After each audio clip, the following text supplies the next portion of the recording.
आज मुझे सकाल जलखिया गोटे बहुत ही यूनिक आ पूरा डिफरेंट रेसिपी जोटा खाइए बहुत ही टेस्टी बनब आ बनैया बहुत ही सहज। चलते डेरी नक स्टार्ट करें रेसिपी।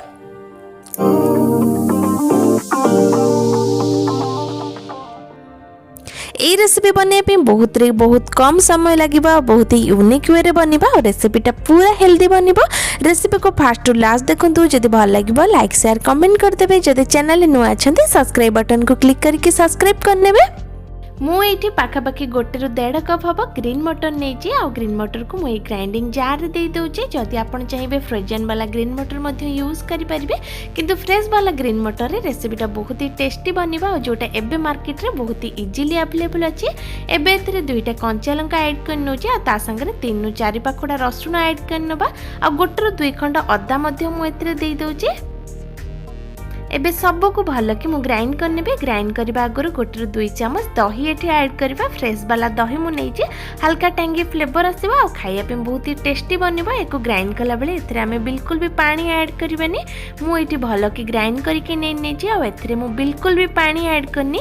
आउ एबे मिक्सचर को मु गोटे बड़ बाउल को ट्रांसफर कर नोची और सेथिरे दे देबा आधा कप पाखापाखि गाजर जोटा कि मु कोरिकी नहीं ताको एथिरे दे दोची और ता संगे दबा गोटे बड़ पियाज जोटा कि मु छोट छोट साइज रे काटिकी नहीं पियाज मध्य ऐड कर नोची और पियाजटा टोटली ऑप्शनल अच्छी। एबे एतरे हल्दी ऐड करनबा और स्वाद अनुसार अल्प किछि लूण ऐड करनबा। आ एको बाइंडिंग पई मु हाफ कप सुजी दोची। एटा छोटो दाना वाला सुजी अछि, जदि आपन पाखरे बड़ दाना वाला सुजी अछि ताको हल्का ग्राइंड करके नियंतु। हाफ कप पानी ऐड करनबा और एको भलो कि मिक्स करनबा। एको मिक्स कला परे किछि टाइम आमे एमिति ही छाड़ देबा, काहेकि ना एतरे आमे सुजी ऐड करजंदी तो सुजी फुलिया पे टिके समय लागिबो। तो आधा घंटा पाखापाखि एको एमिति छाड़ देबा। आधा घंटा पर देखो सुजी भल कि फुली गलानी। आम जी मात्रा रे पानी ऐड करते हल्का ऑब्जर्व करनी। एबे रेसिपी बनवाई पूरा परफेक्ट अच्छी। एबे मु एको गोली नौची आउथरे।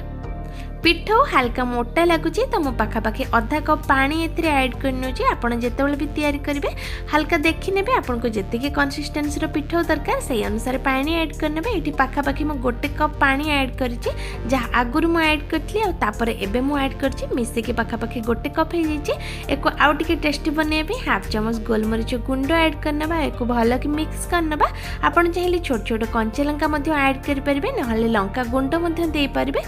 मो किछि लंका गुंड ऐड करनी या कंचा लंका ऐड करनी, किंतु एक फुलिया पे हाफ चमच रु टिके कम बेकिंग सोडा ऐड करने। भी बेकिंग सोडा ऐड करके एक भल कि मिक्स करनबा। बेकिंग सोडा ऐड करबा द्वारा एटा बहुत ही फ्लफी बनिबो, बहुत ही सॉफ्ट बनिबो आ भल कि फुलिबो मध्य, जोटा खाइया पे बहुत ही टेस्टी लागिबो।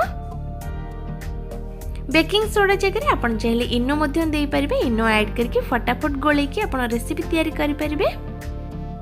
एपटे गैस उपर मु गोटे छोट पैन गरम होपे रखी और साथरे दे देथिली रिफाइंड तेल। तेल हल्का गरम हैला परे 8 ରୁ 10 टी सोरिष मुझे ऐड करनेली और सोरिष फुटिला परे बनई के रखिथिबा सुजी आ मटर रो बैटर को एथिरे दे देबा और चकुली आकार रे एक गोटे गोल शेप दे देबा। आपन को मन पसंद रो जे कोनोसी शेप दे परिबे आ ऊपर एक कवर करनबा जेमते एटा भलो कि सिजी जिवो।